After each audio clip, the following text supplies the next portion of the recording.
Hello, everyone.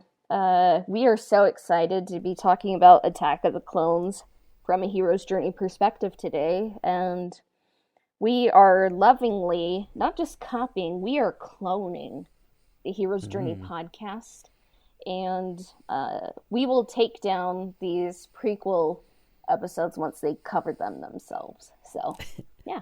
That's right. Yeah, I like that we are cloning them. Just like when you stumble onto Camino, the missing planet, and you find that there's a whole clone army. Maybe you stumble onto the Old Republic podcast and find there's a whole clone hero's journey episode dedicated to one of the best movies around, Attack of the Clones. Yeah. So speaking of Attack of the Clones, do you have any like cool background tidbits on the film, like box office or awards or anything?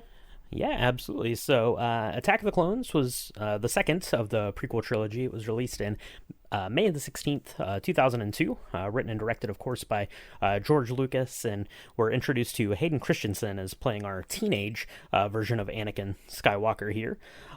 Now, this was written and directed by George Lucas, but George Lucas did apparently bring in Jonathan Hales to help kind of polish the script. It's debatable how much effort and work Jonathan Hales did.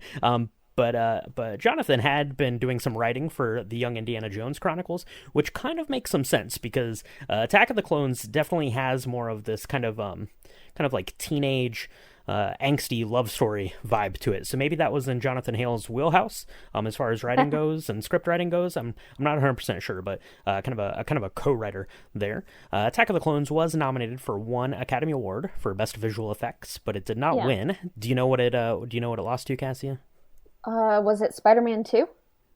No, that was a very good guess, but it lost to Lord of the Rings: The Two Towers, rightfully Oh, so. duh. The Lord of the Rings films, very warranted there. So it did lose that one, and it made $653 million worldwide, which is a really good return.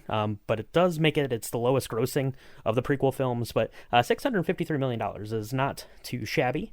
They also of this Cassia made a 3D version. It was supposed to be released in 2013, but that was kind of right in that transition period of when Disney purchased Lucasfilm, and they decided to shelve that. I don't really know why, since it was ready to go, because they did show it at Celebration Europe that same year.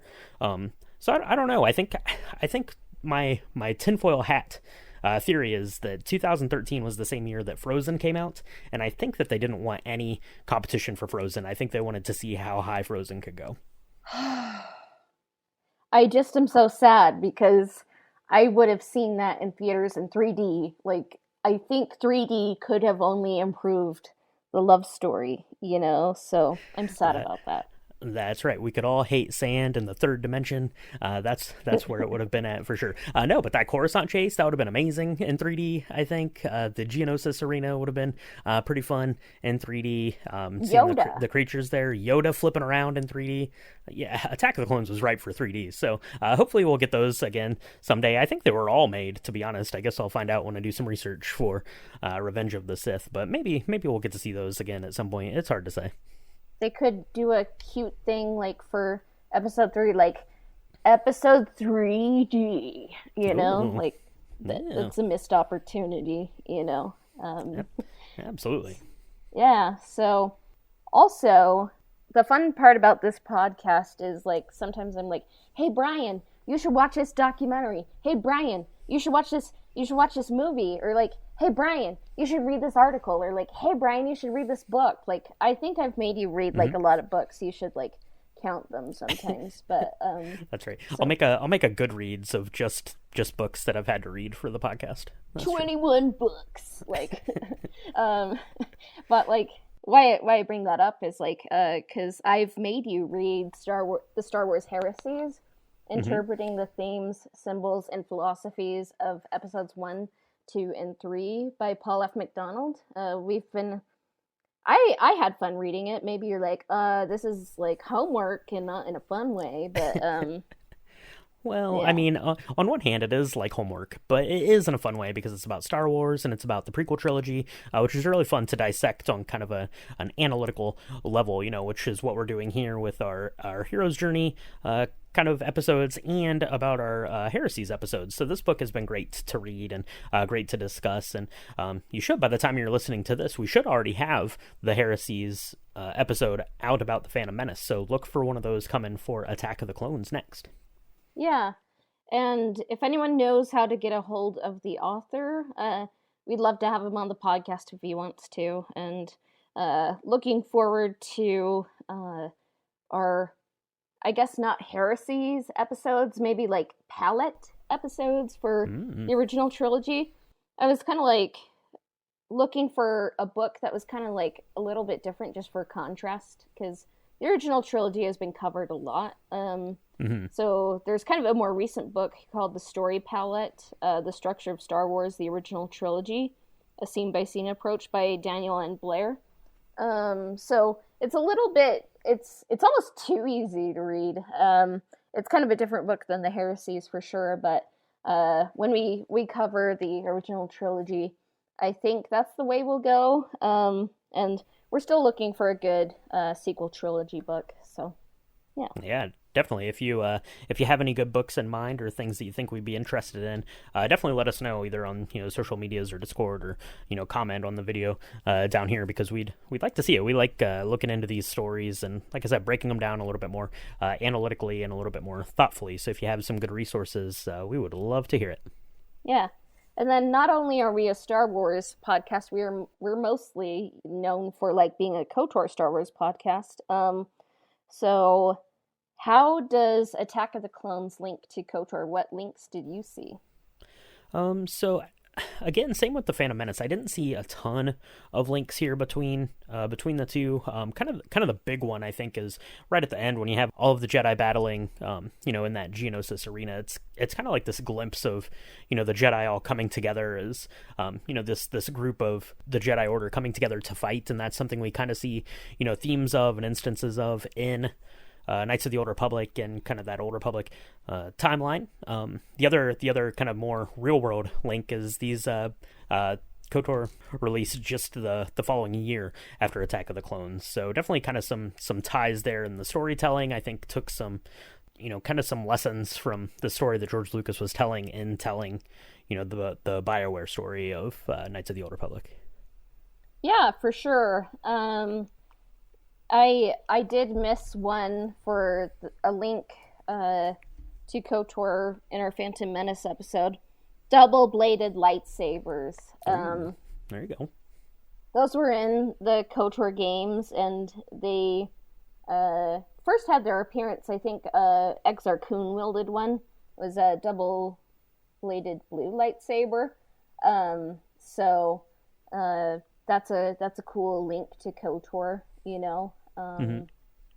And then you did mention Attack of the Clones was the last film released before KOTOR 1 and 2.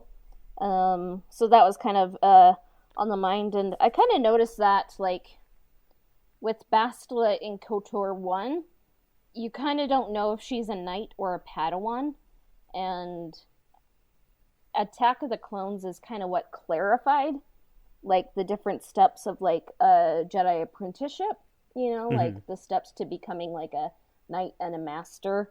So she's kind of given a lot of freedom. So some people think she's a knight, but in my heart of hearts, she's a Padawan, kind of kept under the control of the Jedi Council. But I mean, it's not said one way or another. So yeah. Yeah, exactly. And we get to examine more of the Jedi Council kind of piece of Star Wars within Attack of the Clones, and that, kind of translates into the story that is being told in Knights of the Old Republic too, kind of the way that the Council operates and, how they're seated and how they kind of interact with, the Republic government of Star Wars and things like that. Yeah, and originally what became the Starforge was originally going to be a cloning station. So Lucasfilm was like, that might kind of interfere with episode 2. So the Starforge was changed to like a super factory. And then Revan and Bastila's romance arc kind of seems like it was kind of inspired by Anakin and Padme. It's kind of like it's forbidden, we can't be together, and like some of the I like the overall beats of the relationship, but like some of like the actual like dialogue and writing, I'm like, oh, this is a fun first draft or like never see the light of day kind of draft, like that was written. But yeah, I did kind of see Michael and the Exile was kind of based upon uh, Anakin and Padme's relationship too. So Mm-hmm. that's what I noticed. Yeah, definitely some parallels there between the love stories and you know, kind of the way that one side of the love story is more kind of, buying into the, kind of the rules and the way that, their position works, right? And kind of, pushing back against the love story, but, ultimately love wins out, and that's what we're going to see play through to fruition here in Attack of the Clones. Yeah. So, the hero's journey is kind of something that was kind of formulated, kind of named. The steps were named like in the Heroes A Thousand Faces by Joseph Campbell, and then we're kind of utilizing Christopher Vogler's stages of the hero's journey from the writer's journey. And where Act 1 begins is the ordinary world where we get to see the hero in their everyday lives. So, where did you kind of see that in Attack of the Clones? So yeah, so I think that for me, the ordinary world here is basically the title crawl, and then we're getting pretty much directly into the initiating events. Attack of the Clones being kind of the middle chapter of this story that's really laid out as a trilogy of films. It's not the same as like Empire Strikes Back, right? Which was kind of a thing that happened after Star Wars A New Hope, right? It got to be kind of its own thing. Attack of the Clones was always meant to be kind of this middle chapter, so I actually don't see a lot of everyday life in this. Like I said, we get to see kind of the title crawl.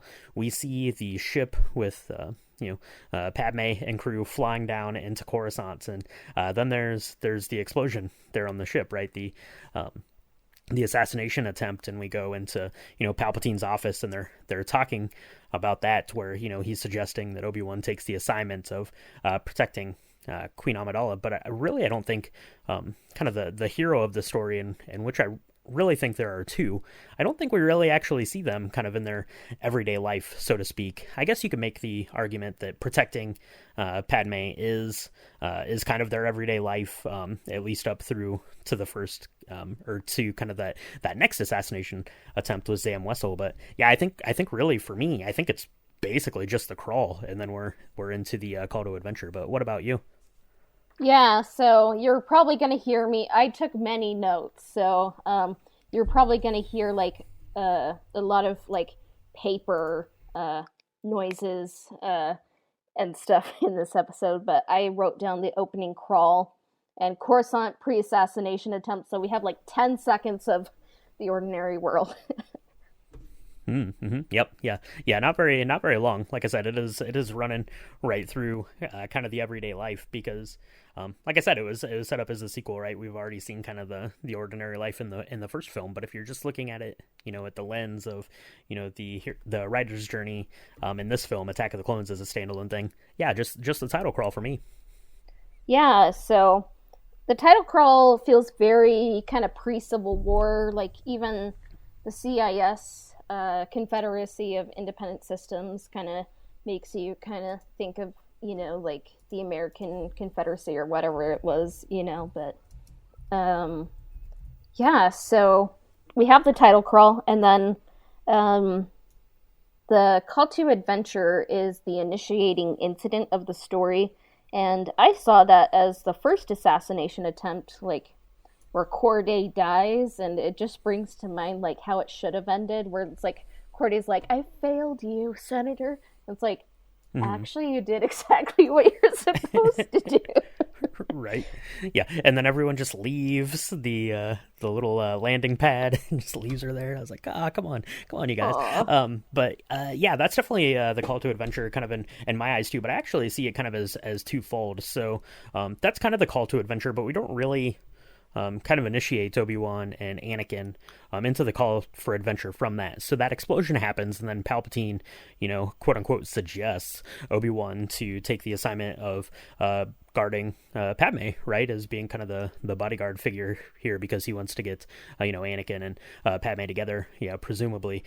So basically, the call to adventure I see is kind of that happening, behind the scenes. But then for the heroes of this story, I think it's the second kind of assassination attempt by Zam Wessel with those creepy little worms that come in through the window, and they have to go and save her. So I think that kind of both of the assassination attempts are the calls to adventure. Just one happens kind of in the blind spots of our heroes, and then one is happening more directly to them. Yeah, it is kind of a long call to adventure. I guess I was just going to like when it started, so that's a good point. But yeah, the Jedi Council meets with Chancellor Palpatine, and we kind of get the sense that there's not enough Jedi, and there's a very important vote coming up. And Padme says, I think Count Dooku is behind it. And this is one thing I think the Phantom Menace could have done better. Like, I think Count Dooku should have been in, or at least mentioned in, the Phantom Menace. Yeah, for sure, because he kind of comes out of nowhere as this big bad sort of character, and I don't think that he would have really interfered if you wanted to have still Darth Maul. So yeah, I can agree with that he needed a little bit more screen time to kind of flesh out that character and the motivations behind him. We get a little bit of that later in the story, in talking to Obi-Wan when he's captured, but I don't want to get too far ahead of ourselves. But I think a little bit more background on this, because, when she name drops him, and I think, is it Mace Windu, I think, who says, he used to be a Jedi, that's really all of the information we have about Count Dooku throughout the film until, later there on Geonosis. Yeah, so then Palpatine, I kind of get the feeling that Palpatine and Anakin talk a lot, and like probably Anakin like subtly, not really subtle, is like, yeah, I really admire and think that Senator Amidala is really cool. So I think, do you kind of think like Palpatine chose those two Jedi on purpose to defend Padme? I do think that, and I think because Palpatine knows that Anakin is all torn up about leaving his mother behind and losing that, and he's looking for some sort of kind of loving relationship from someone, and I think that he sees her as a potential for that.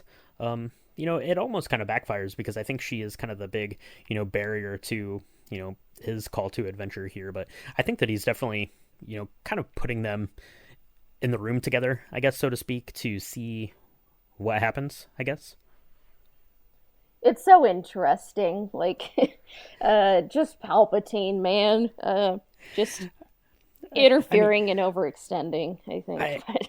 I mean, in fairness, the first time, Padme and Anakin are reunited there, Padme says, you've grown, and Anakin's just like, you've grown too, more beautiful. Boom. He's just he's pulling out all the stops straight away. So I think maybe Palpatine probably knew where Anakin's heart lied. I don't think he was really trying to hide his feelings so much. So yeah, some of that just like, it's like, whoa, Anakin, you can chill a little bit, but like sometimes I just like the embarrassment just cocoons me, like secondhand embarrassment, and I'm just like, well, I don't think like I've messed up that bad, like, or if I have, like, not as much, but yeah. But yeah, so yeah, I think we introduced Anakin and Obi-Wan so well. We kind of see them in the elevator. We get the feeling that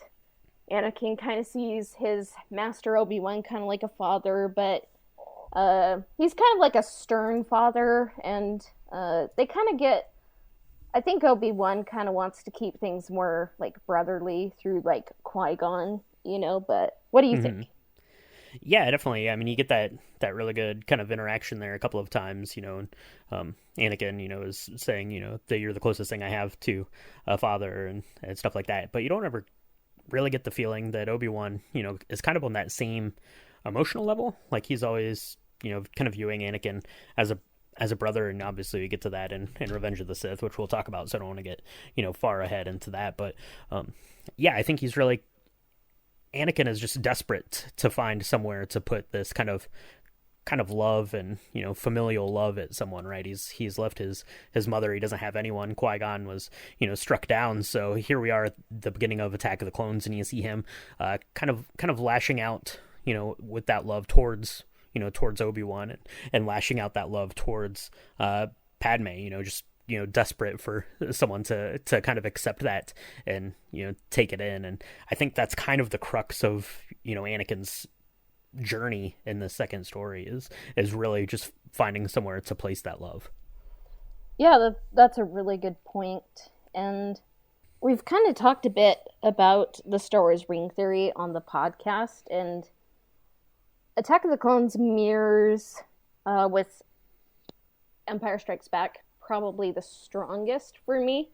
And it's just so interesting to me. Luke and Anakin go on very similar journeys with very different outcomes because I think they just have different personalities, and I think like Luke has more friends and mentors and a support system, and Anakin is kind of just like, here's Obi-Wan, he's like your dad, and then Palpatine's like, I'm here too, I'm totally helping you out, don't worry. But how it also kind of mirrors with Empire Strikes Back is you kind of have the characters all together, they get separated, and then they come back together. And at the beginning, we're kind of just seeing them all get back together so they can separate. But yeah, so Anakin and Obi-Wan are brought in, to defend them. And the secondhand embarrassment that I feel, like just awkwardness, like when they're all in the couch, like in Padme's like little apartment. Well, I guess it's not little, it's like a huge apartment. Like, wow, good for you, Padme. But Anakin overextends, and Obi-Wan is kind of a mismatched, kind of like dad, master, I guess. That's maybe a little weird. And Padme just has to sit there, and everyone else just kind of has to sit there. And it's like Anakin and Obi-Wan are kind of arguing. I think Anakin's trying to like kind of show like, we're gonna totally find out who did this. But yeah, right. so. Yeah, he's trying to present himself as this kind of grown up man, sort of in sort of a sense. Whereas you have Padme, you have Jar Jar come in, calling him Annie, kind of that more childlike nickname. And it's really, you can kind of see that that's putting Anakin kind of at making him a little bit uneasy, because he's really trying to prove himself as, some sort of worthy, I guess, love interest for Padme. In a sense, he doesn't want to be viewed as that little kid, and kind of here at the front of the story, I think that's very awkward, and that kind of is going to lead into, kind of that next step. The refusal of the call, I see is kind of getting through that. But I have some more kind of specific things. But yeah, it's really just kind of an illustration, I guess, of kind of this awkward time in Anakin's life as he's looking for love. Yeah. And Django and Zam, they're not looking for love, they're looking to kill someone. And that's a really good transition, I think. But how they're gonna not a love bug, they're sending bugs like with poison to kill people. Yeah. Right. Yeah, that was a good transition. Just like Zam can be all sorts of things, right? As a changeling. See, boom. Yeah, they have those weird little worms. R2 is there, sleeping on the job. I guess he's supposed to be guarding Padme. He's set to raise an alarm if anything happens, but those little worms can get in there. But luckily, Anakin and Obi-Wan sense that there is danger, and that sets off kind of this first little fun action sequence of the film. This speeder chase through Coruscant. Yeah, and so yeah, for refusal of the call, I kind of put Anakin and Obi-Wan don't learn who hired Zam, and maybe that's kind of getting ahead of things, but yeah, the Coruscant in Attack of the Clones, they have a chase, and maybe this is one aspect of the CGI in the prequels that I think aged the poorest, but it's still okay, you know. Yeah. It's pretty good. It's pretty good. It probably aged the poorest of the three. I would think if you look at any of the behind the scenes, it's literally just them running around on a green floor with green backgrounds. So all of this stuff was added in, kind of after the fact, and it tells a little bit. But I think that the Coruscant stuff still looks really great, and obviously kind of the character design of Zam Wessel and the costuming and kind of everyone there at that little like nightclub bar kind of thing, and the different different creatures and effects and stuff going on. I think that stuff is really pretty good. Now, as far as the refusal of the call, which is step 3, the hero experiences some hesitation to answer the call. So for myself, Cassie, I kind of broke this down into Anakin's story and Obi-Wan's story, because I think that I think on one hand they go on kind of the same journey, because it actually comes back in and it ends together as they're reunited towards the end of the film. But I think for me, and I'm interested to see what you think, as I was going through this, I'm like, you can make the argument that Obi-Wan is the main character, but I think for me, Anakin is the main character here in this story, because he's the one that sees the most kind of character growth and change throughout. Obi-Wan kind of starts and ends basically on the same level as he was at the beginning of this, although they do go on very, very kind of mirror images of journeys throughout this film, with literally kind of the stages of the journey happening to both of the characters basically at the same time. Yeah, I kind of saw the first 3 steps, Anakin and Obi-Wan kind of together, and then they kind of separate. And then when they're reunited later in the Colosseum, their journeys kind of go back together. So yeah. So I had so Zam Wessel, dying from that saber dart that Jango shoots her with. I had that as my refusal of the call for Obi-Wan's story, because that's going to set him off onto his journey to Kamino. I had the refusal of the call for Anakin is Padme actually being reluctant to go back to Naboo with him, saying she doesn't want to run, she doesn't want to hide from these would-be assassins and things like that. And then you have that kind of very pointed line as they're preparing to leave, and Anakin's giving her the googly eyes kind of thing, and she just says, don't look at me like that, it makes me uncomfortable. I think that is a refusal of the call there, so a refusal from an external refusal of the call from Padme, because I think Anakin's journey here is to basically fall in love with Padme. So I think that that's kind of some external refusal. I kind of wonder if I don't know, like Palpatine, we don't really see it on screen, but I kind of wonder if he's kind of like, you should I don't know, see if like she's interested, or I don't know. That would be weird, but word on the Senate streets is that Padme has single. A keen eye for you. Yeah, that's right. She's single and ready to mingle. Anakin, you better get in that. Don't play it cool. Just go, all out. That's girls like that. Yeah, like 25% of this episode might just be me laughing, but I still love it. Like.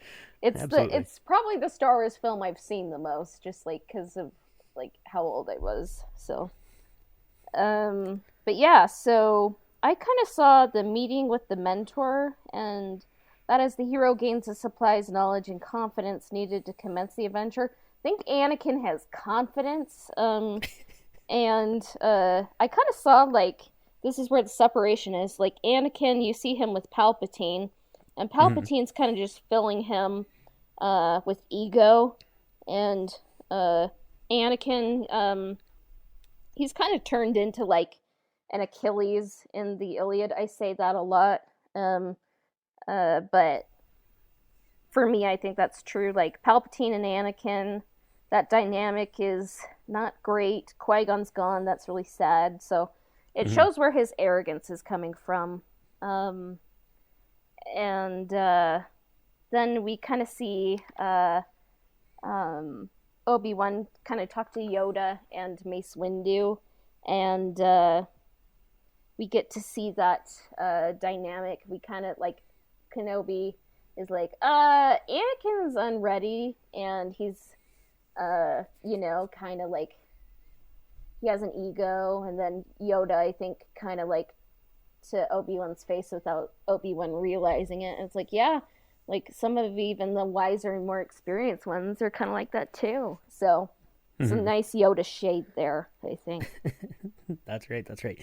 Yeah, you pretty much nailed what I had here for the meaning of the mentor, which is the hero gains the supplies, knowledge, and confidence needed to commence the adventure. So yeah, Anakin meets with Palpatine, and Palpatine is basically like, Anakin, these Jedi, they don't know how good you are. I know how good you are.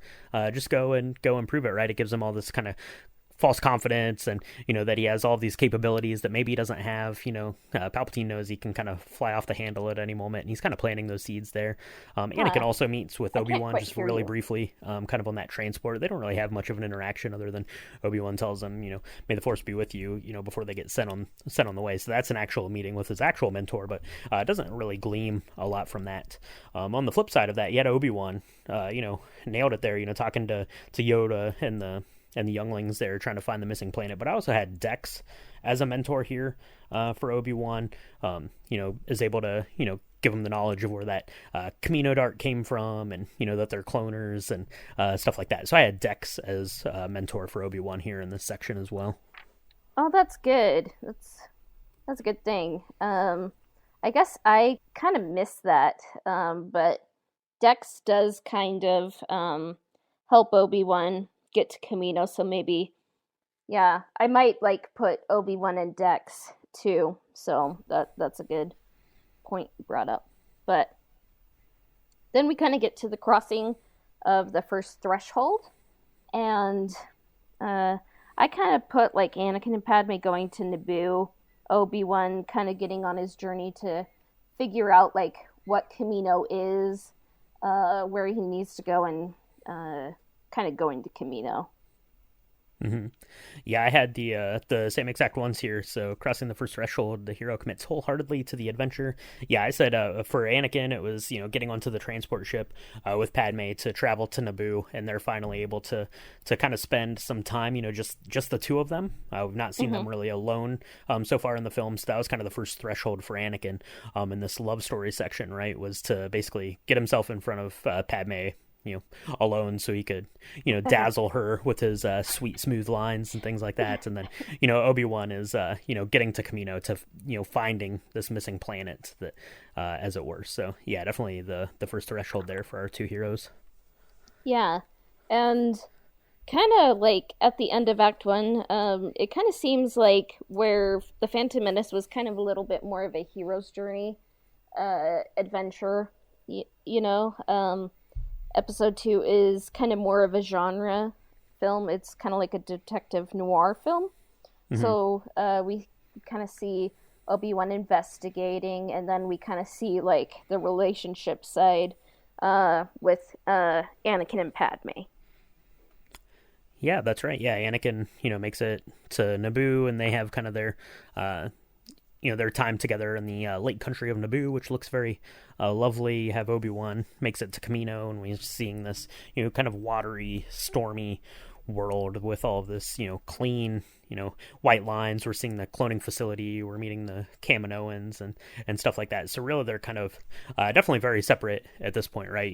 Obi-Wan is in this dark, dreary place, so and Anakin is in this bright, very kind of colorful and, soft edges and things. So they're kind of on, polar opposites of places in their worlds and on their journeys, I guess. Yeah. I did kind of see Obi-Wan, like, crossing the first threshold, like, kind of Dex's diner. You kind of, see him kind of...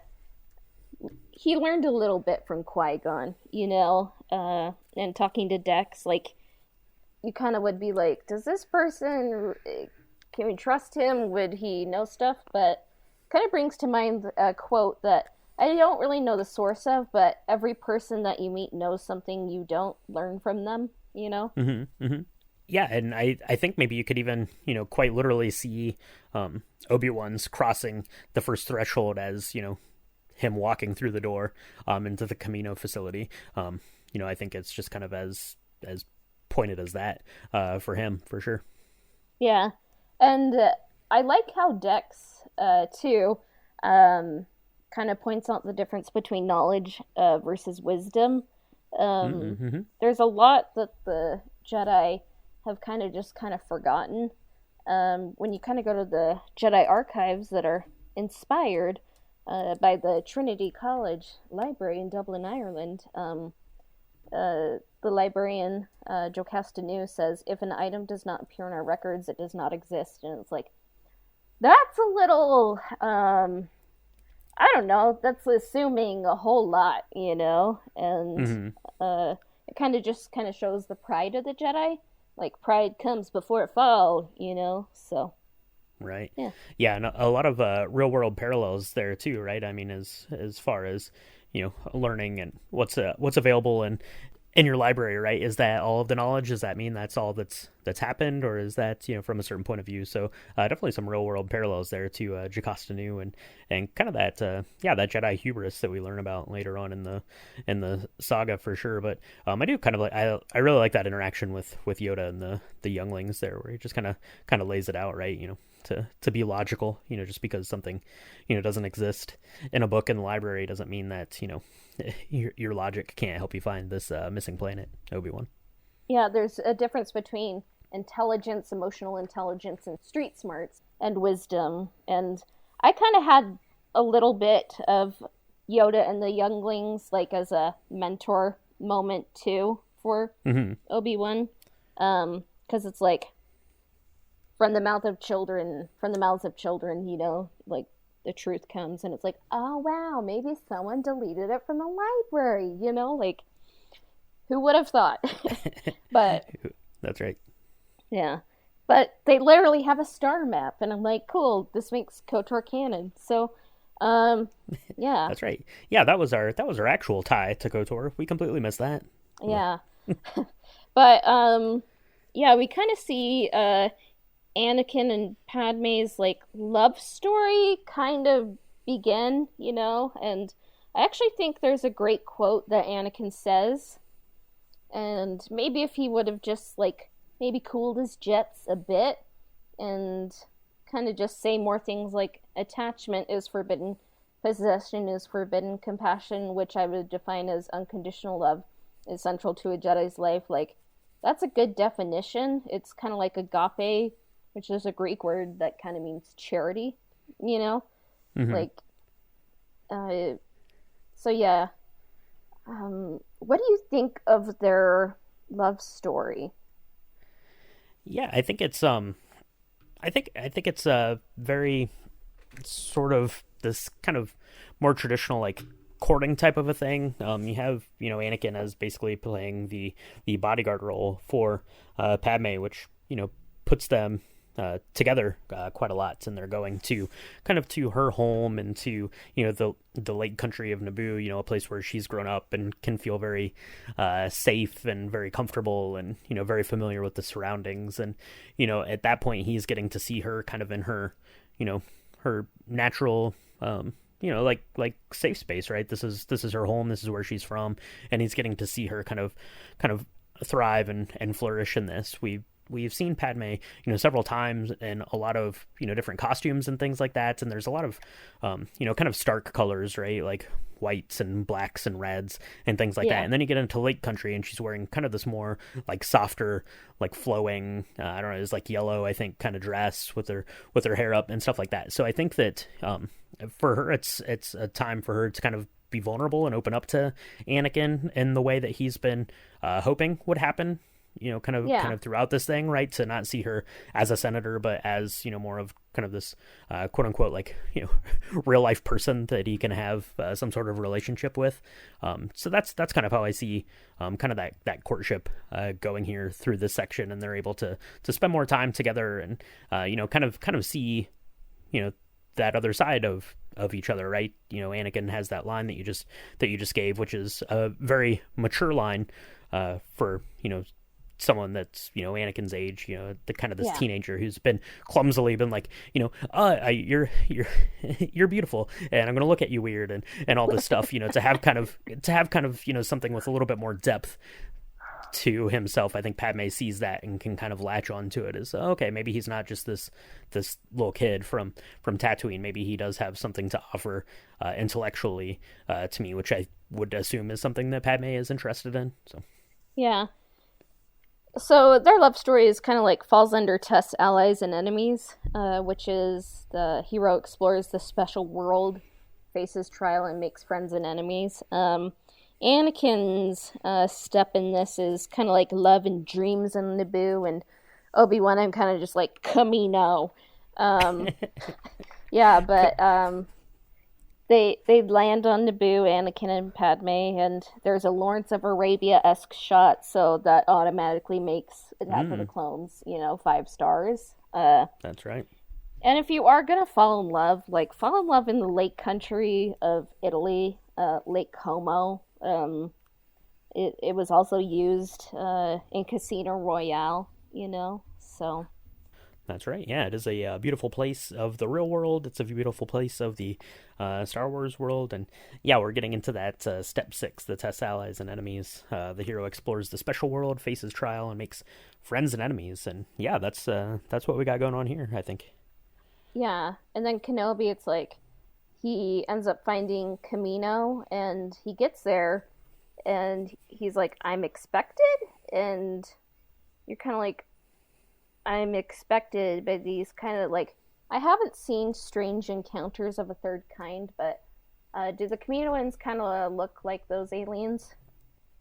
Kind of. I think the face is more of that classic kind of alien face, right? With that kind of like ovally head with the big eyes. So they look more classically alien, which would make sense, right? Because this is an unknown planet. This is an unknown, race of creatures and things like that. So, to Obi-Wan, these are a very, kind of alien, sort of people, right?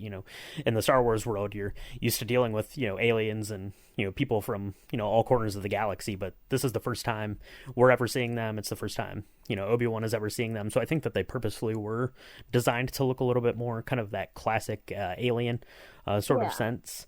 And yeah, I think you kind of nailed it here. So as far as Obi-Wan goes, right, he finds his missing planet. That was kind of the test. As far as his allies go, I think that seeing the clone army, I think that the clone army is meant to represent kind of his allies in this section, and then obviously Jango Fett is the enemy here of Stage 6. I always kind of had like this uneasy feeling on Camino. It's like, are these aliens gonna eat him? Are they gonna kill him? Like, are they bad? Like, it's kind of revealed like. I guess they're kind of neutral, but like kind of the system, like kind of controlled by Palpatine, is bad. But yeah, they kind of mentioned Sifo Dyas, and like Obi-Wan's like, he dead, Originally in the script, Sifo Dyas was going to be Sido Dyas, like Sidious, but it was changed into Sifo Dyas, who was a friend of Count Dooku, who was manipulated into making a clone army.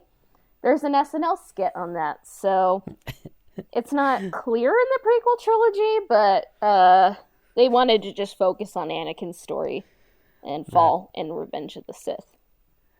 Yeah, it's not particularly clear in this story, and it's only barely particularly clear now how that came to be. But yeah, absolutely, it's kind of this commissioned clone army from a friend of Count Dooku there, Sifo Dyas, who we don't really learn much else about. But that's kind of where I see Obi-Wan's Stage 6 Test Allies and Enemies. As far as Anakin goes, I think that Anakin's kind of test in this section, the Lake Country of Naboo, is really having these visions and dreams of his mother. I think Padme at this point is becoming his ally as she's starting to, fall under the seductive spell that Anakin has been casting throughout this thing.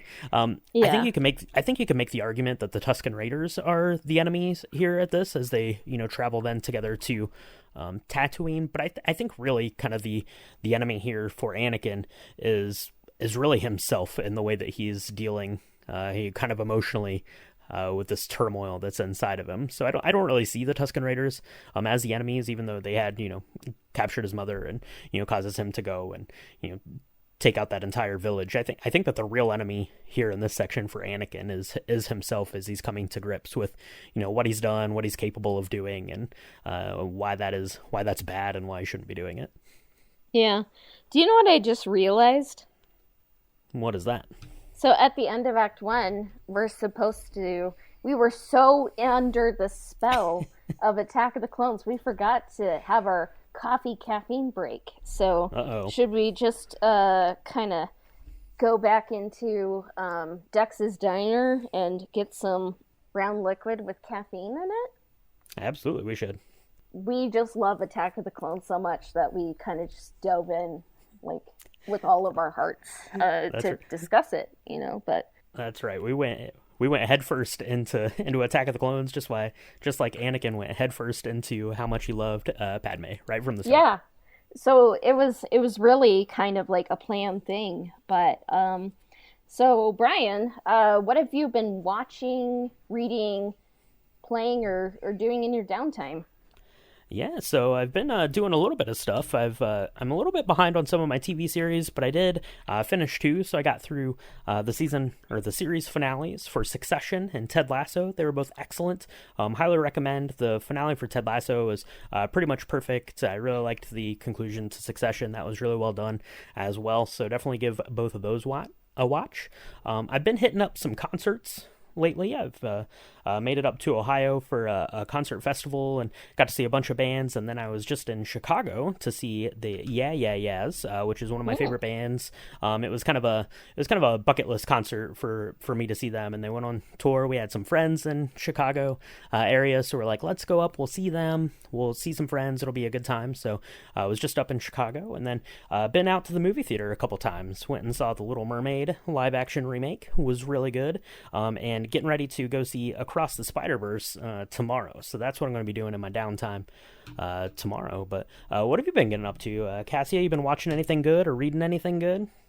Yeah. So I'm just opening up my Letterboxd. I recently saw Across the Spider-Verse, and just like at the end of it, like I was kind of like, am I gonna be okay driving afterwards? Because like I was just so like, I don't know, like stimulated. It was so amazing. I'm like, I'm gonna be distracted like thinking about this, so like I kind of just talked with my friend afterward for a bit, and it was just such a good movie. And we talked with Schrader about Into the Spider-Verse. If things work out, maybe we'll be able to talk to him again, but like he's a busy Sony animator. But I'm so excited for you to see Across the Spider-Verse. And also later today, I'm going to see The Little Mermaid for the second time, the remake. I like it, and some family just wanted to see it, so I'm seeing it again. But maybe by the time this episode comes out, Dial of Destiny, Indiana Jones 5 will have come out. So I've started my rewatch. So I've watched Raiders of the Lost Ark and Indiana Jones and the Temple of Doom, and guess what? I'm already halfway done with Indiana Jones. It's kind of nice after doing James Bond, and it's like to get to the halfway point, you have to watch 12 films, But right, yeah, I can kind of see I can see some similarities with James Bond and Indiana Jones, and I also watched some of the like Secret of the Incas, like I mentioned, and Treasure of the Sierra Madre, which is a well-made film, but I kind of found it a little boring. Those influenced Raiders of the Lost Ark, and then Gunga Din influenced Indiana Jones and the Temple of Doom, and I don't know, just Indiana Jones is fun. And then I did read the poem Gunga Din by Rudyard Kipling, which I think if you're a British person, you'll get a whole lot more out of it, but like a lot of it went over my head. But I finished Dan Flores's Wild New America, the epic story of animals and people in America. It had a mammoth on the cover, so like that's probably 100% why I ended up getting that audiobook, and Yeah, for sure.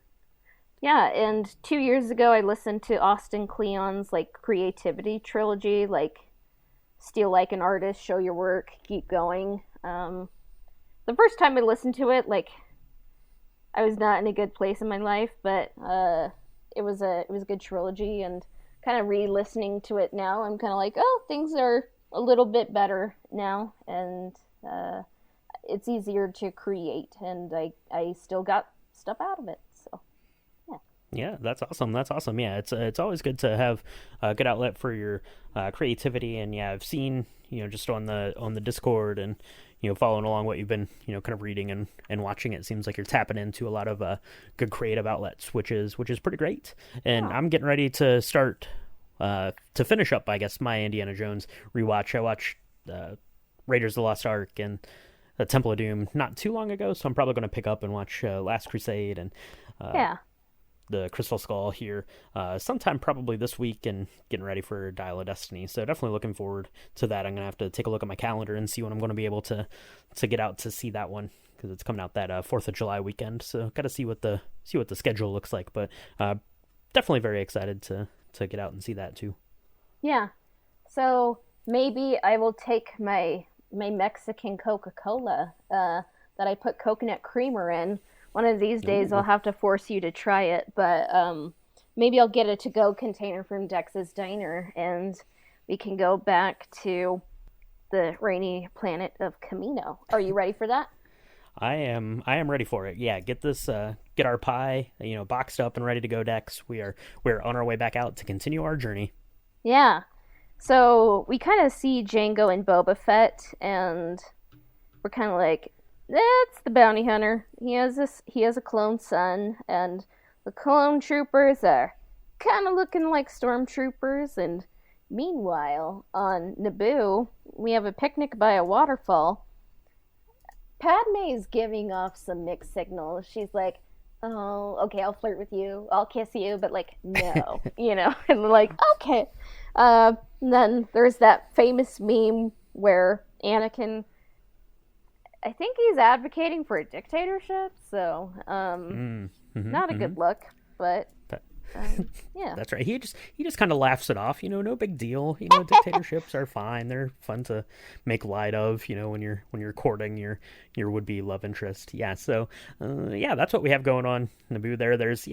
There's that very kind of intimate and romantic section where they're fireside, and a kiss happens that maybe shouldn't have happened, and Padme goes on to say as much. But yeah, the signals are mixed, but they are flowing like some sort of Naboo wine or something. I don't know.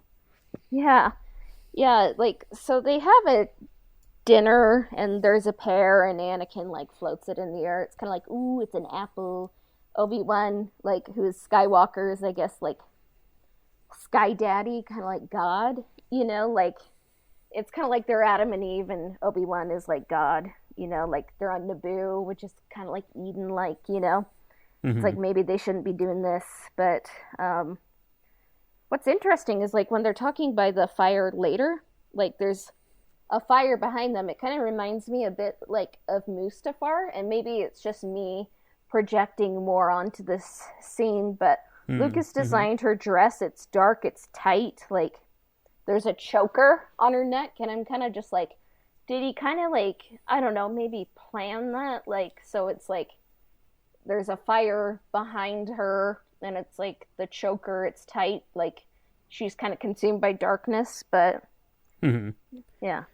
Yeah, it's definitely some foreshadowing there with the fire, and yeah, kind of that dark choker style dress that she's wearing, and you're kind of seeing that. You're seeing kind of Anakin, and it's kind of casting the light and the shadows that are coming up off of the fire, and yeah, you make a really good kind of observation there with the pair, there in that section as well. I'm sure we'll have more of this to talk about when we get in kind of that quote unquote heresies part of Attack of the Clones, but kind of that biblical sense of Obi-Wan would be very grumpy about this, and kind of playing on that Adam and Eve sort of symbolism there. Yeah, so maybe that's like a failed test for Anakin. He's like, okay, well, we'll not be in love, kind of the approach to the innermost cave. Um, that is the hero nears the center of the story and the special world. I kind of saw that as Obi-Wan kind of going to Geonosis next, and then kind of mirrored with like Anakin's like I need to find my mother. What did you see as that step? Okay, I'd seen kind of the bit on Tatooine as part of that Test Allies and Enemies section. So I actually had the innermost cave as being Geonosis for kind of both of our characters here. So obviously Obi-Wan's kind of journey leads him there as he's following Jango Fett off of Camino. Anakin goes to Geonosis basically to follow Obi-Wan. So it's not necessarily a part of Anakin's story, but we had just gotten kind of the soft letdown, from Padme, right? They kind of Yeah. agree to not let this happen. They can't really let this happen. So I think for me, I think really for both of the characters, I think the Geonosis is the innermost cave for both of Hmm. them, even though they kind of got there through different means. That is a good point. Because Anakin's not chaperoned. He's gonna go save his mom. Padme ends up going with him, but if Anakin went solo, what do you think would have happened? Like, do you think like Anakin would have told her about the Tuscans?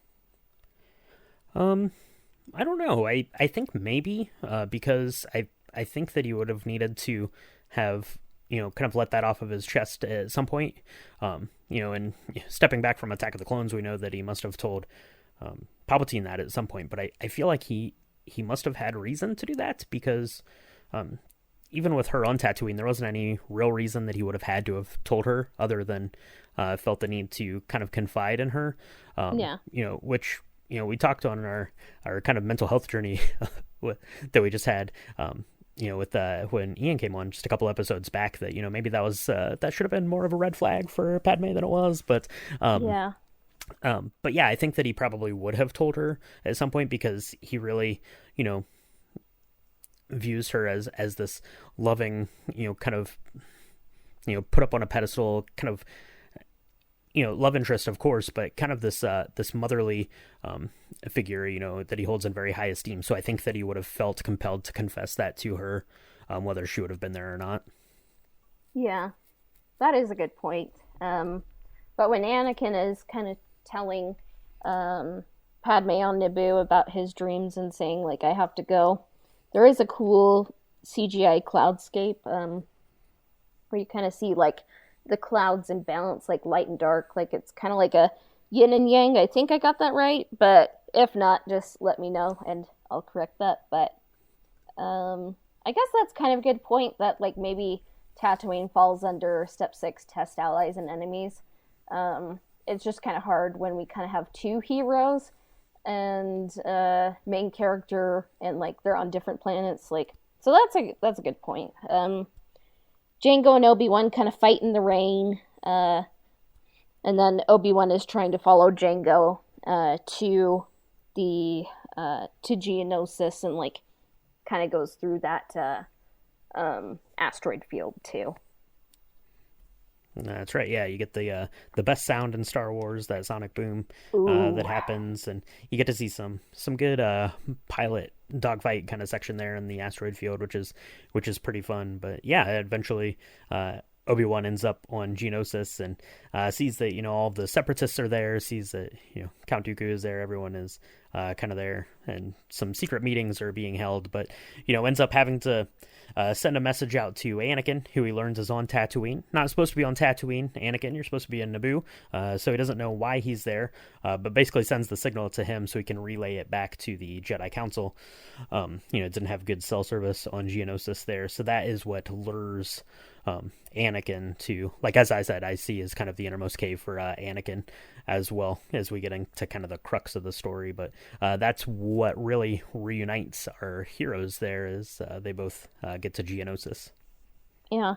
I guess the asteroid chase is a little bit like the Magic Flight. Like we'll see that a little bit in Empire Strikes Back as well. Um, Mm-hmm. and then yeah, so Anakin and Padme are on Tatooine, and he goes to Watto, who tells him that Klieg Lars ended up falling in love with her uh, and freed her and married her. So they're off to the Lars homestead. But one thing I wonder, and I don't think it's ever been said, is like, did Shmi and Klieg fall in love with each other before she was free or after? What do you think? Hmm. I'm gonna go ahead and say that it was before, because after is creepy, and I don't Yeah, like that. that's what I So hope. I'm gonna say before. I will say that, if Klieg is a man of means to be able to free Shmi Skywalker, then Qui-Gon and Padme also should have been able to free Shmi Skywalker. Just saying. But Yeah. that's not what Qui-Gon was there for. But yeah, I think they fell in love and then rescued her, and then we talked a little bit about kind of the allies there. I see, Padme is becoming an ally to Anakin, and I think as we get into the broad scope of the prequel trilogy, I think we're meeting some more allies here, but I don't think that they're necessarily allies at this moment here. Owen and Beru. Yeah, that's true. They kind of show up, and or they're iconic, but I guess like you can kind of see like Anakin's belly of the whale is losing his mom, and I guess you could say like maybe the meeting of the goddess for Anakin is like his mom and Padme, which is sort of weird, but and Women Yeah. as Temptress, it's like him and Padme. So those are Hmm. kind of more of the Joseph Campbellian, like I guess like little crayons in the box.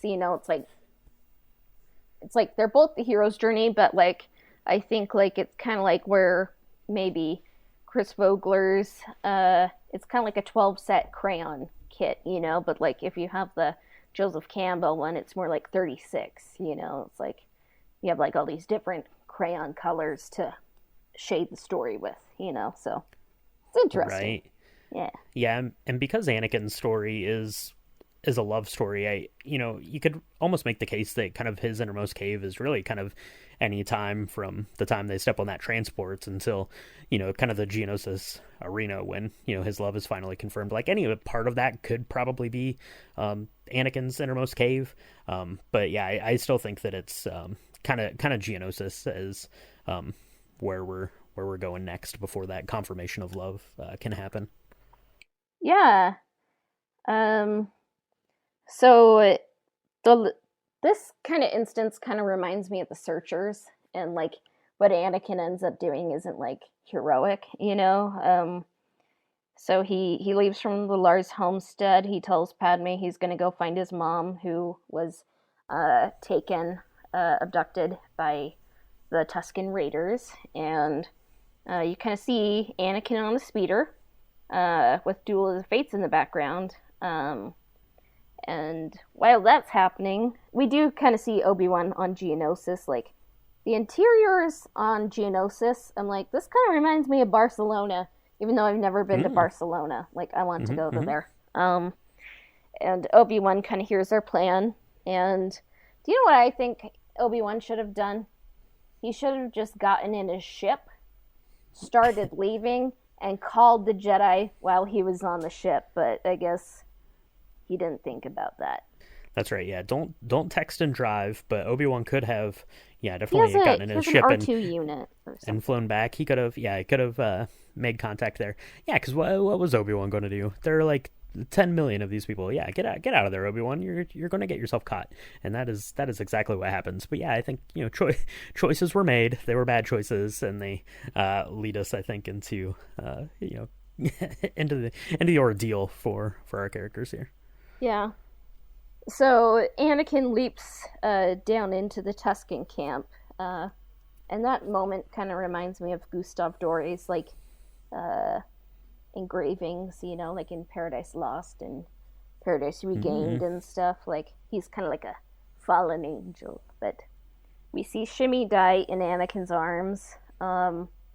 We can hear a little bit of Qui Gon trying to be like Anakin, Anakin, no, but uh, Anakin ends up killing them all, and rest in peace. Like Anakin shouldn't have done that, which is sad. Mm-hmm.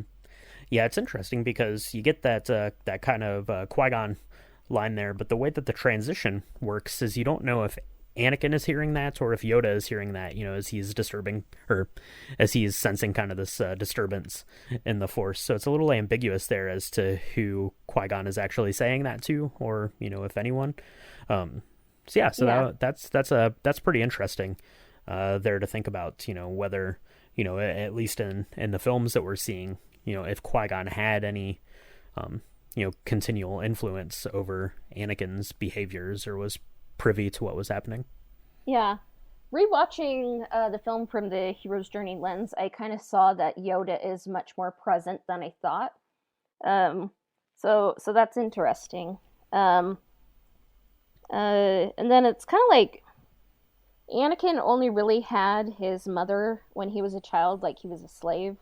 They were both slaves. And then, like, we kind of talked about this, but when he leaves Tatooine, he kind of imprints on Padme, who's kind of like a little bit like a female who's older than him. And then when Shmi dies, like, kind of seems like his idealization of Padme kind of turns more into an obsession. Like, in Revenge of the Sith, like, he will not let her die, kind of like in all caps, like... Mm-hmm. That's going to turn out well, I think. So, yeah.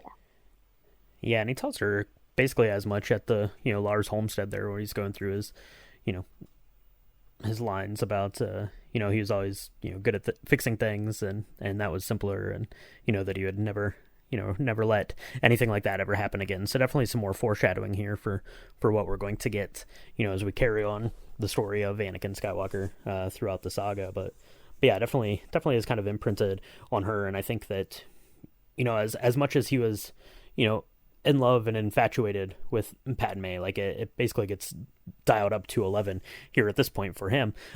Even though they had just, kind of in the previous scene had decided that they were not going to be together, right? It was forbidden. They would just not be in love, simple as that. But I think that kind of flipped the switch in Anakin, and apparently it flipped the switch in Padme too, as we get to Geonosis and she declares her love. So yeah, so the ordeal, I saw it as Obi-Wan is captured on Geonosis, like by the evil Confederacy of Independent Systems. And Anakin's mom dies is like Anakin's midnight of the soul. So yeah, the ordeal is the hero faces the greatest challenge yet and experiences death and rebirth. And Anakin, kind of like the good or the better version of Anakin Skywalker, kind of dies and is when he kind of kills the Tusken Raiders, and he's kind of reborn as kind of pre-Darth Vader, but not yet. Yeah, that's definitely fair. That is kind of a very dark place, and yeah, you could definitely see that as being kind of the greatest challenge to Anakin. And I'm kind of rethinking that, because I have my ordeal actually for both Anakin and Obi-Wan is when they're captured on Geonosis. Obviously, Obi-Wan is captured, and we see him in prison there, and speaking with Count Dooku.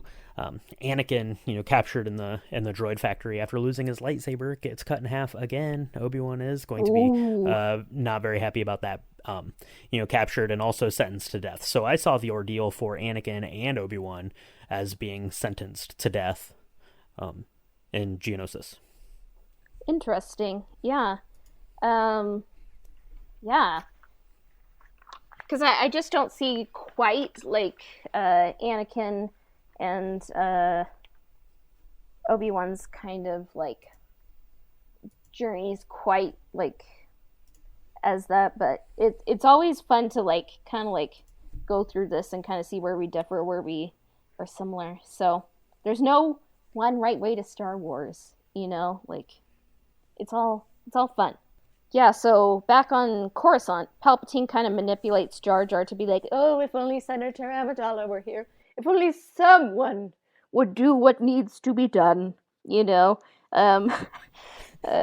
that was an amazing impression of Palpatine. I like that so much. I should have done more. That's the one thing I'm kind of sad about. if there were an actual The Hero's Journey podcast episodes on the prequels, I think they would like do really good Hayden Christensen and Ewan McGregor impressions. So yeah, Absolutely. I'll have to step it up. But yeah, like what I kind of saw as the reward for Obi-Wan is he learns the Senate is controlled by a Darth Sidious.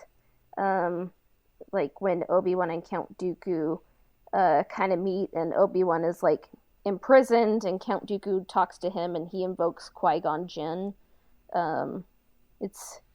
What did you think? So the reward is the hero experiences the consequences of surviving death. And I think that is why I saw kind of the innermost cave for Anakin as Geonosis and the ordeal as being captured and sentenced to death. Because I think that the reward for Anakin right here in this section is that he gets that acknowledgement of love from Padme, which I don't think happens if they don't go to Geonosis. Right? Because she's basically feels comfortable and confident in doing it because they're about to die, right? I don't know that she ever gets there, maybe, if they're not put in that position. So I think that that's maybe why I kind of see that, and that his reward. He gets, that acknowledgement of love. They share that kiss there on that little cart, which is a beautiful, striking shot going out of the tunnel there. So good. And then for Obi-Wan, his reward is he basically is gaining that knowledge from Dooku, right? Who had him captured, and gets this knowledge of this kind of Sith puppet master who's in control of the Senate, Darth Sidious. So those are kind of the rewards, and that was why I had seen the innermost cave and the ordeal for Anakin as being on Geonosis, because I think that they really propelled that section of his journey of love, because I don't think that happens, like I said, if they don't go to Geonosis. That is true. Yeah, so like Mace and the Jedi, some of them head out to help Obi-Wan. Then Yoda goes to Kamino. And if you look at the timeline, I'm kind of like, does he have time enough to go to Geonosis with clones? But like, it's a movie. I shouldn't like be like too analytical, I think. But I did kind of feel like the droid factory scenes where Anakin and Padme are separated were a little unnecessary, but maybe it adds to the levity that maybe Attack of the Clones needed, but it kind of pads the runtime a little bit up. But I guess we needed to develop the true relationship of Star Wars, which is, what do you think it is? It's C-3PO and R2-D2, of course. Oh, you're mine.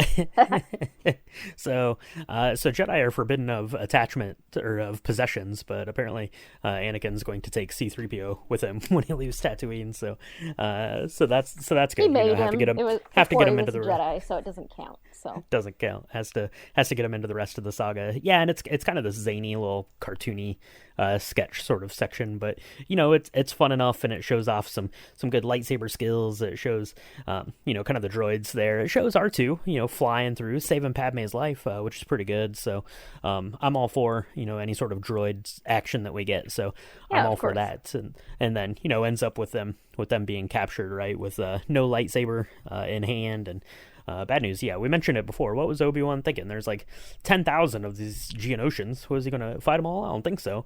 And as far as the timeline goes, it's going to take a while, to get the beasts and to get the pillars set up, for this sacrifice, and all the people into this Roman Colosseum looking thing. So it's going to take some time. Yoda has plenty of time. I guess you're right. Like, I just wanted to mention, maybe. Should I mention this? I don't know. Like, just maybe it'll ruin the droid factory thing. But if you listen to the music, I think you can kind of tell like the droid factory stuff was kind of like added in the last minute. Like, I think George Lucas was like, that droid factory like concept art looks amazing.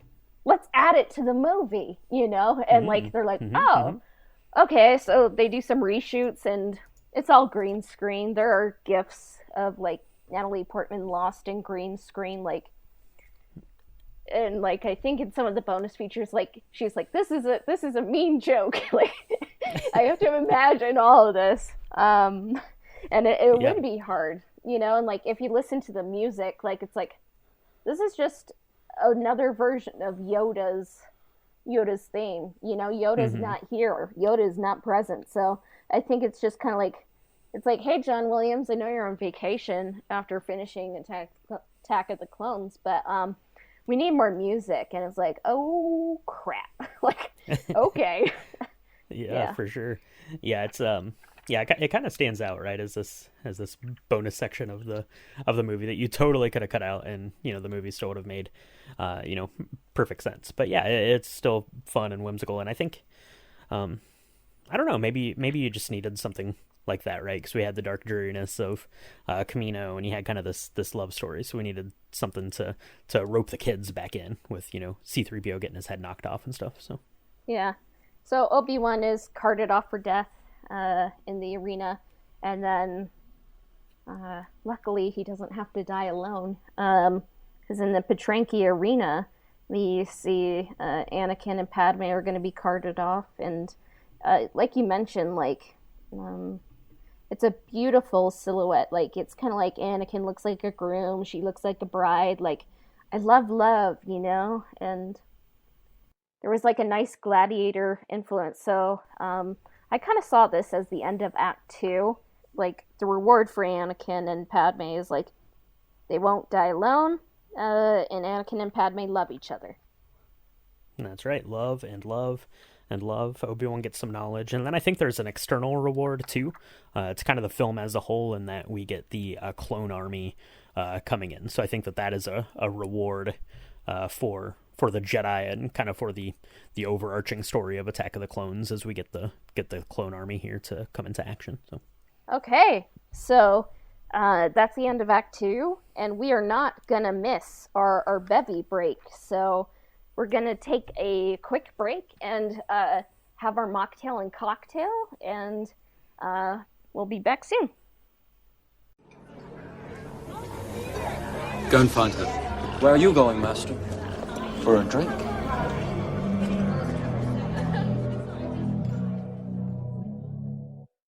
all right, and now that we've reached the end of Act Two, it is time for our bevy break. So Cassia, Attack of the Clones, you watch it, and there's a lot going on, and you're going to need some good refreshments along the way to help you on your journeys. There's love, there's mystery, there's intrigue, there's giant battles, there's sonic charges going off in space, all sorts of things. So what do you need to do to stay hydrated? Is you need a cocktail or a mocktail. So Cassia, what kind of mocktail did you bring for Attack of the Clones today? So I called it I don't like sand. It kind of reminds me of dash dash dash on the beach, like just so we don't get rated E, But Of so it course, is, it gets everywhere. Hate it. yeah. But so it is lemonade with some raspberry puree on the bottom, and then it has coconut creamer on top. So I was very inspired by like Padme's dress. Like it's the one everyone thinks of, I think, like in Attack of the Clones, like when they kiss for the first time. It's a gorgeous dress. I wanted to kind of like memorialize that iconic moment. So it tastes sweet, maybe a little too sweet, but it looks beautiful. Yeah, absolutely. That sounds really good. I like the puree and the lemonade. I bet that would be very excellent kind of summery drink. And yeah, I hate sand too, just like Anakin does. So for sure. So that is a really excellent mocktail. I'm going the cocktail route for mine, Cassia, because you know why? It's because even Obi-Wan needs a cocktail in in the movie, right? Attack of the Clones, right? They go into that bar. Obi-Wan says, "Anakin, you go find Zam Wessel. You go find that changeling. I'm going for a drink." And Obi-Wan goes into the bar and grabs himself a drink. And who could blame him, really? Anakin's piloting pretty crazy, loses his lightsaber again. Crash land and all that stuff. So Obi-Wan definitely needs a drink. And in the movie, I don't know. I looked a bunch of places to see if I could figure out what exactly he's drinking. In that, Blue. I couldn't find a name for it or anything. But it's blue. It's like crystal clear. It looked pretty good. It was in this little like beaker kind of cup looking thing. So I decided I was going to make myself a crystal clear blue martini because I think that's probably what Obi-Wan was having. He needed a stiff drink. He's like, Yeah. help me, Yoda, help me the Force, because I'm dealing with this kid. His hormones are raging. I'm tired of dealing with this guy. So he's having one of these. It is going to be 2 ounces of gin, 3/4 of an ounce of blue curacao, then 1/4 ounce of lemon, and 1/4 ounce of peach schnapps. So it's just a blue martini. You can find these online, several places with some varying levels of ingredients there. But I like the blue curacao, which is kind of an orange flavor, and then the peach flavor. It goes together really well, and I think that this would have been a nice little refreshing cocktail for Obi-Wan to be having in the bar. Doesn't want any dust sticks, but does need a cocktail. Yeah, no one needs dust sticks, I guess, but yeah, that sounds pretty cool. And we'll post those pictures on the Discord. And yeah, so are we ready for this third act? Absolutely, yeah. I've got my Obi-Wan's cocktail there from Coruscant cooler. Let's call it that. I've got my Coruscant cooler. You've got your nice and alliterative. You've got your what is it called? I don't like sand. I don't like sand. So grab that and let's get back to Act 3. We got to wrap up this story for our heroes. Yeah. So the road back. The hero returns to the ordinary world or continues to an ultimate destination. We're continuing towards an ultimate destination. So I kind of saw it as the trio is back together, Anakin, Padme, and Obi-Wan, and they are facing creatures after they are reunited, and each of them gets a different one, and they all kind of handle them differently. Okay, yeah, that's fair. I think the road back here for our heroes, traveling to kind of this ultimate destination, I think that, yeah, it definitely begins there in kind of that arena as they get free, and then, Obi-Wan and Anakin are given lightsabers, so they're basically back to being full-fledged Jedi kind of at that point.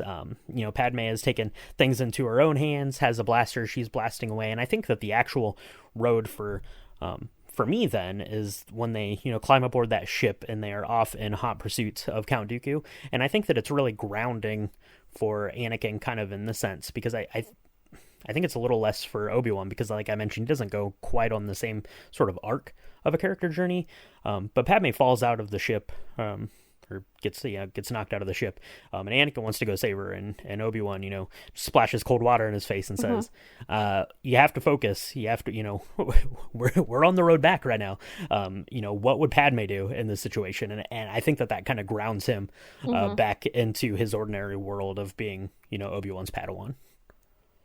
Yeah, and yeah, like Anakin and Padme love each other, but I think Padme is older and wiser and a little bit more mentally healthy, I think. But I think she loves Anakin, but she's able to kind of separate the needs of one with the needs of the many, and love doesn't make people perfect, people make mistakes, but I don't know, Anakin and Padme do love each other, and in that moment we get to see Anakin kind of be a little bit more mature than he probably otherwise would have been. Mm-hmm. Yeah, for sure. So, I kind of saw the resurrection. We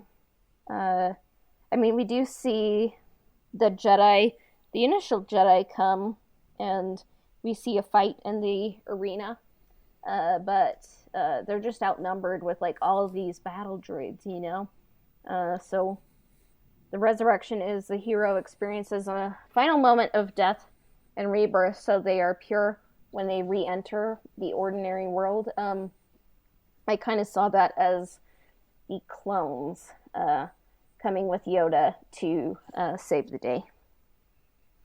Okay, yeah, I can definitely see that as kind of cleansing, I guess, kind of like a weird metaphorical kind of baptism, right? As there's this raining down these clones into the facility. So I definitely could kind of see something like that. And I mentioned it earlier. They kind of get the lightsabers back, so that kind of is kind of like a moment of rebirth, I guess, for Anakin and Obi-Wan to become Jedi again. But for me, the resurrection, which is, the hero experiences a final moment of death and rebirth, so they are pure when they re-enter the ordinary world.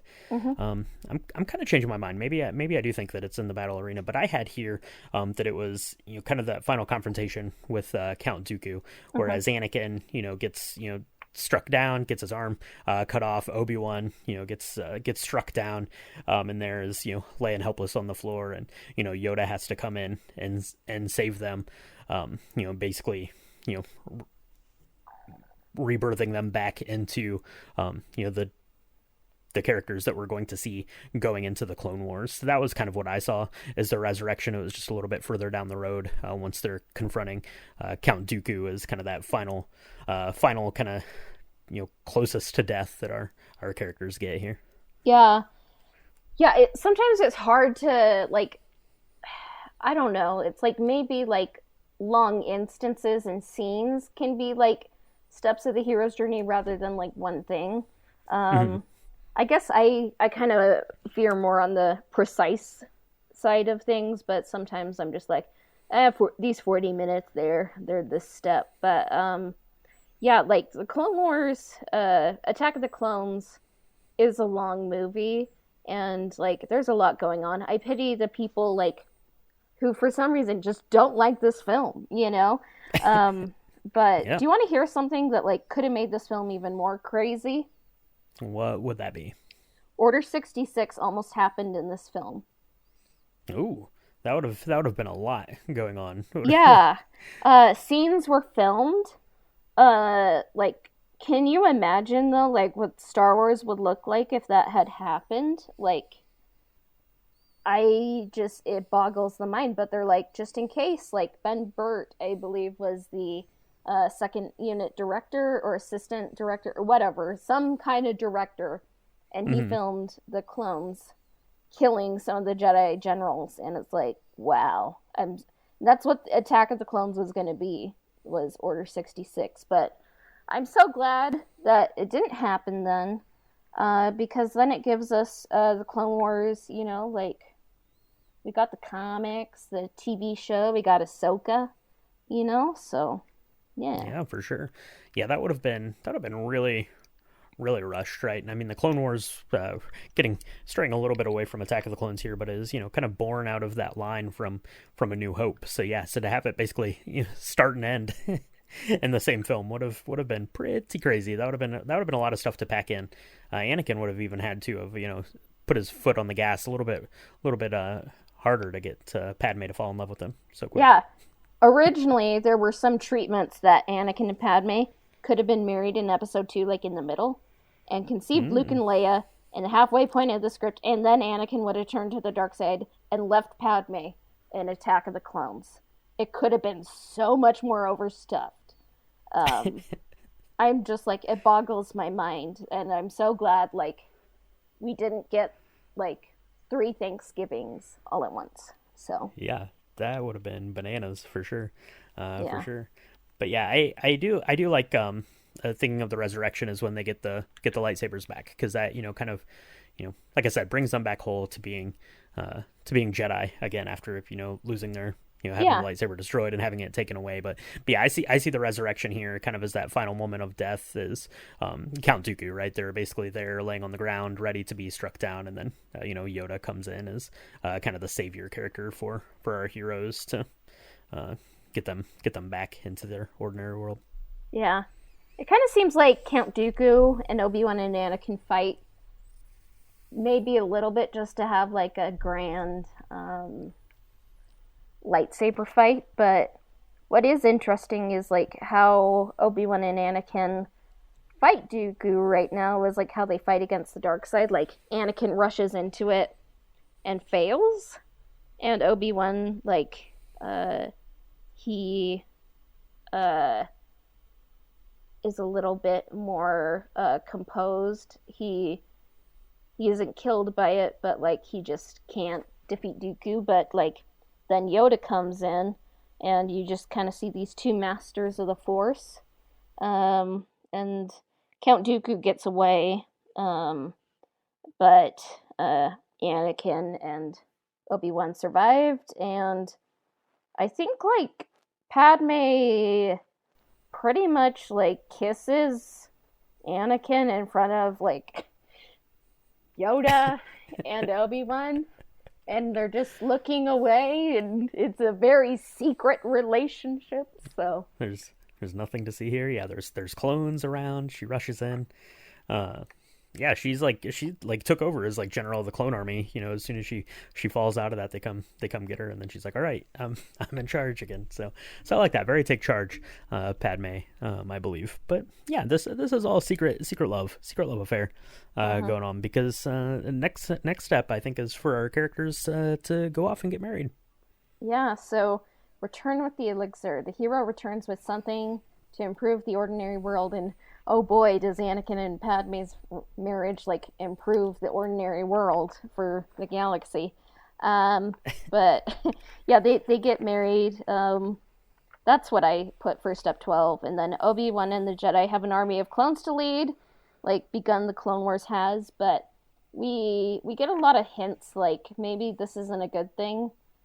The clone army, they kind of just, first of all, it's a war. It's an army. Like Anakin kind of sounds like a little bit like he's advocating for dictatorship, and like that's probably coming from Palpatine's mentorship of him. And the clones and Yoda arrive in helicopters, which kind of brings to mind like Vietnam, So it's like a lot of like historical patterns kind of repeating themselves in this story. Yeah, for sure. And it definitely, kind of foreshadows that obviously this isn't, even with the wedding, it's still not necessarily a happy ending, as, the colors are very, dark kind of on the, the clone armies and stuff as they're going, and these Star Destroyer things are taking off, and the Imperial March is playing. Right, it's very much a sign of these are troubled times for the galaxy and for our heroes. But yeah, I had the return of the elixir, obviously, as Anakin, who is married now. Right, that is that was his ultimate goal.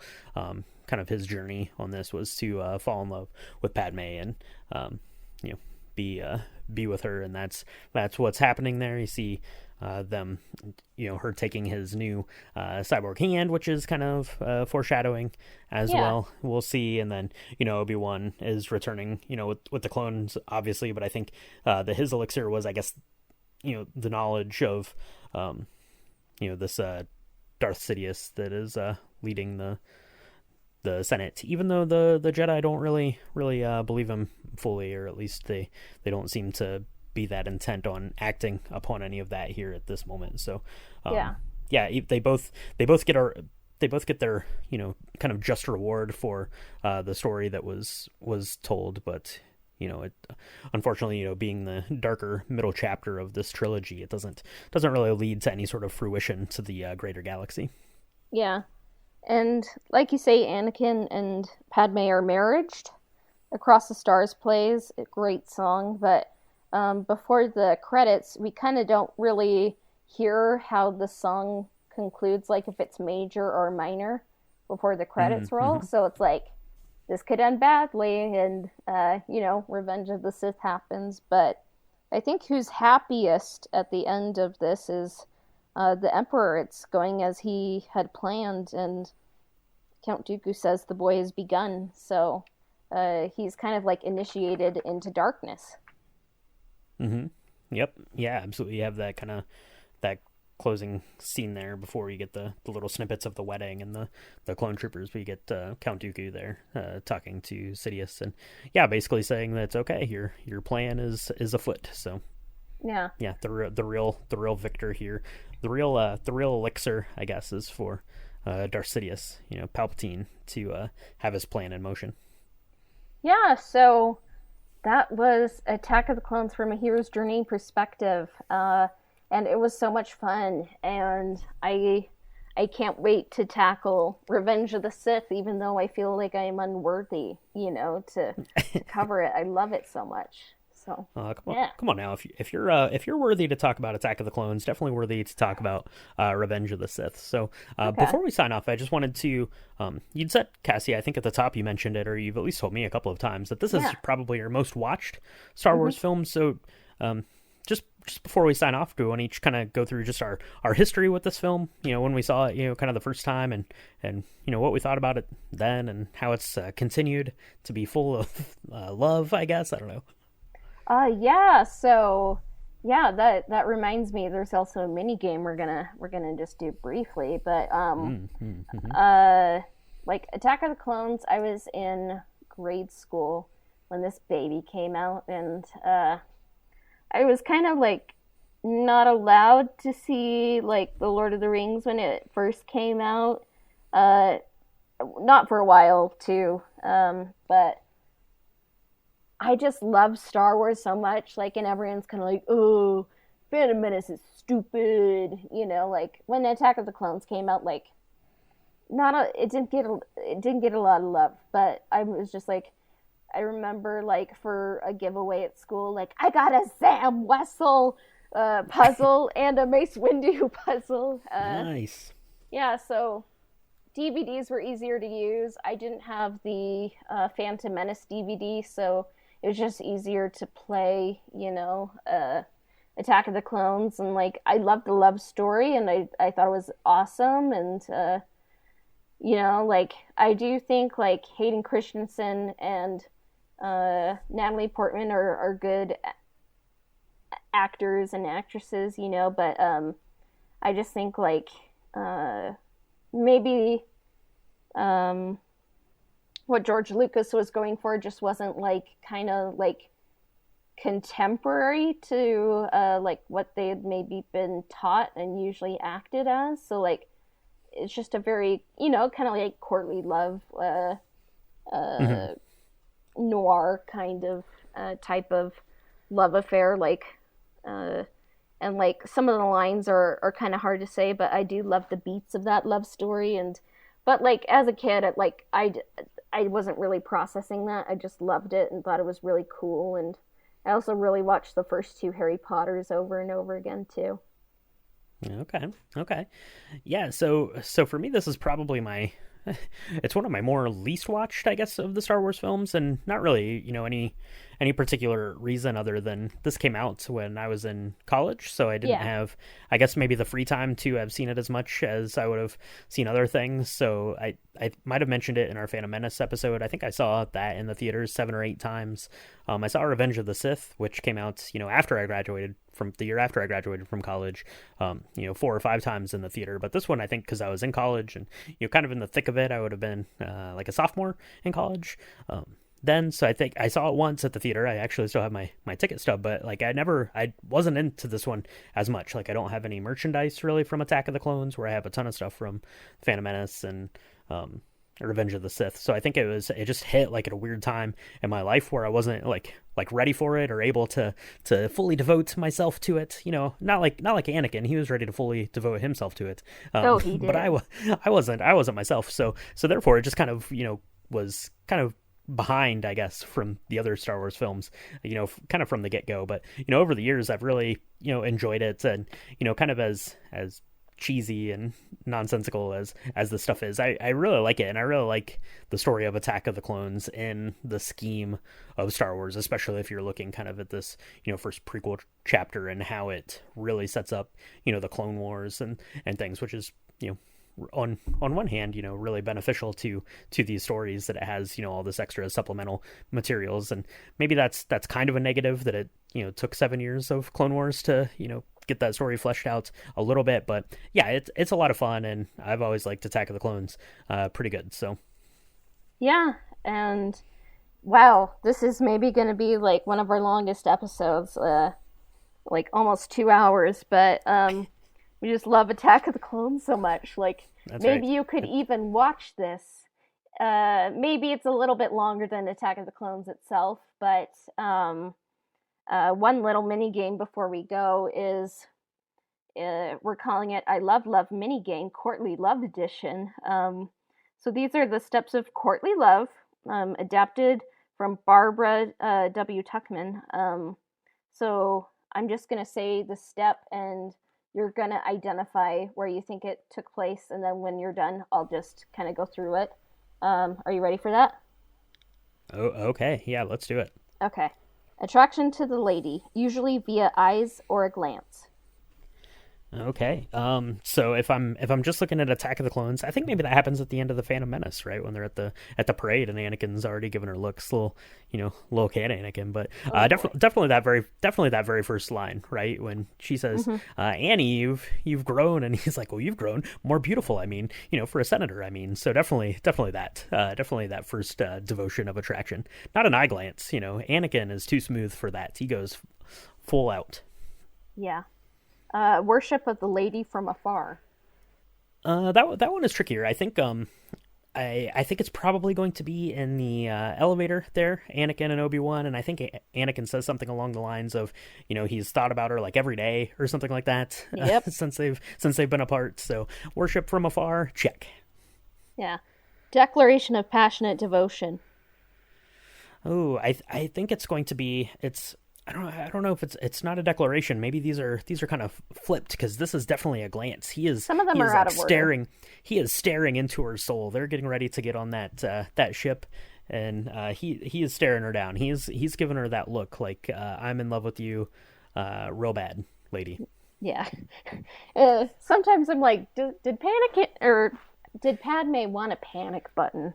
I do like the name Panikin, though. Panikin. That is kind of funny. That's not the ship name. I think it's anime, but yeah. Just kidding, it's Anadala. But let's see. Virtuous rejection by the lady. It's right after he gives her that look, and she says, "Stop looking at me like that. It's creepy." No, what does she say? She says, "Don't look at me like that. It makes me uncomfortable." I feel like that is a pretty virtuous rejection. Yeah, and then renewed wooing with oaths of virtue and eternal fealty. I think that's that very classy line that we get then from Anakin, as he's saying that Jedi are encouraged to love from a certain point of view. Yeah, and then moans of approaching death from unsatisfied desire and other physical manifestations of lovesickness. That I think for sure is that kind of that kiss that happens. That's the love almost sparks to a fire there, but Padme rejects it. Right? Can't do this. We're going to have to agree to not be in love. Yeah. Then heroic deeds of valor which win the lady's heart. I think that the heroic deed of valor here is probably the Geonosis arena, especially when, he kind of rides up and, she jumps down onto the back of, I'm never going to remember the name of that creature. Please forgive me down in the comments. Don't take me out too hard. But yeah, I think when he kind of rides up as a knight in shining armor, so to speak, and rescues her from the Geonosis battle arena. Yeah, and then consummation of the secret love. It's got to be the wedding, I suppose, right? That's kind of the consummation we get. I guess you get the kiss kind of before. That's kind of like the consummation of love. So I guess you could say that, but I think probably ultimately it's the wedding. Yeah, and then endless adventures and subterfuges, avoiding detection. Well, you're going to have to wait for seasons 1 through 7 of the Clone Wars if you want that. Yeah.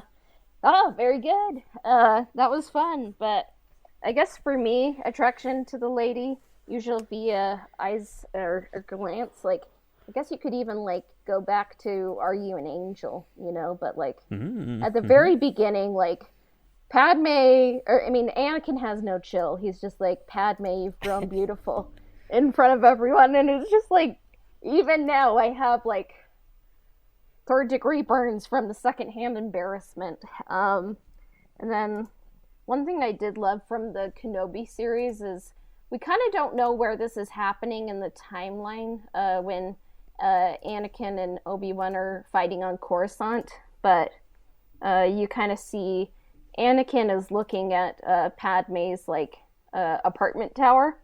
I have a feeling he would know where she is, even if they're not seeing each other.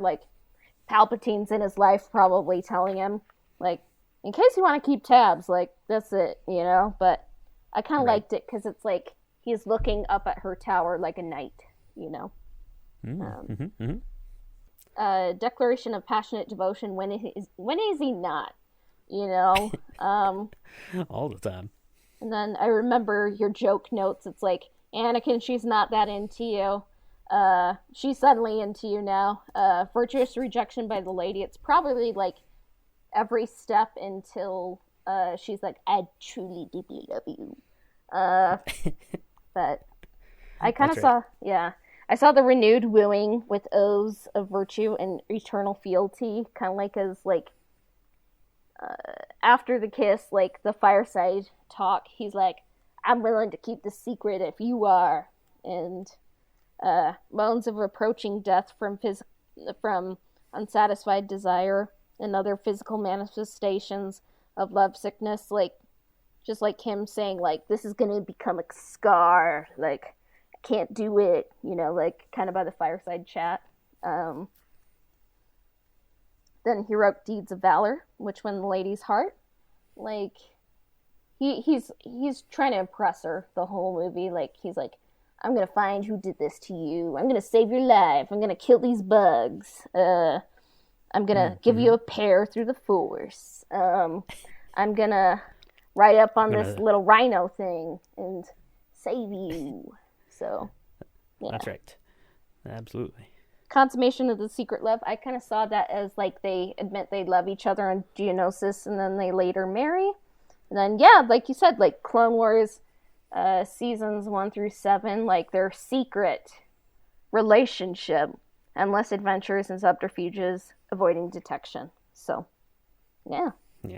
Yeah, absolutely. So it'll be interesting when we get to Revenge of the Sith. Maybe we'll have to go through this list again and see if it goes backwards, if there's like a downward version of this. I don't know. We'll see. Yeah. A breakup of courtly love, like she died of sadness.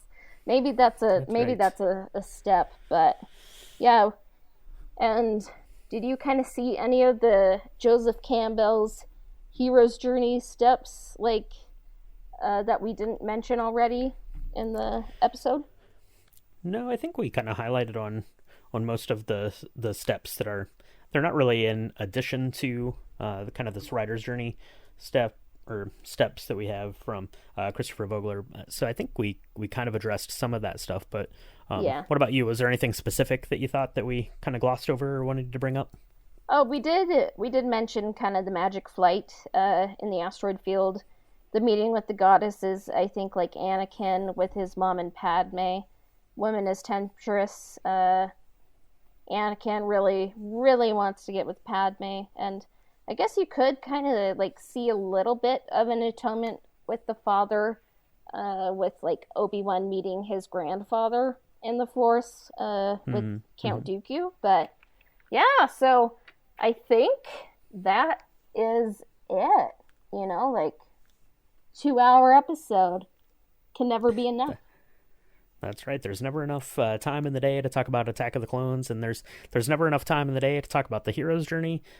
Two of our favorite things to talk about here on the Old Republic podcast. So, that was the hero's journey for Attack of the Clones. Hopefully you have enjoyed these so far. We're going to be doing the same kind of treatment for Revenge of the Sith, and then we're going to do an episode where we look at the prequels, episodes 1, 2, and 3, kind of as a whole, and lay out the hero's journey timeline for that, and then carry on to the original trilogy, sequel trilogy. So we have a lot of hero's journeying to talk about, I think. Yeah, we have like 4 years worth of content, so don't worry. But yeah, so I guess today we talked so much Attack of the Clones, so we might need to, like, I don't know, take a nap or do something, but it was fun. So may the Force be with you. May the Force be with you.